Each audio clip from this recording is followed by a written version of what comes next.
to, iwan ko anong tawag, basta ang tawag nila is, itsay. Itsay. Marami silang tinatawag na itsay. Yan siya guys, oh. Tingnan niyo, oh.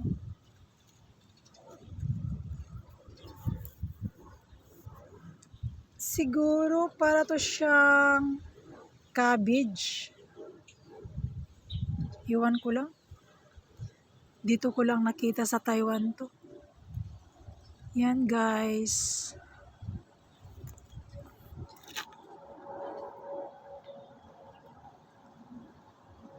Ano nga ang pangalan nito?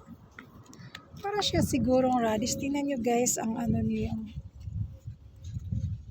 Para siyang radish. Oh, cabbage. Para siyang cabbage siguro. Ewan ko lang. Tingnan nyo guys.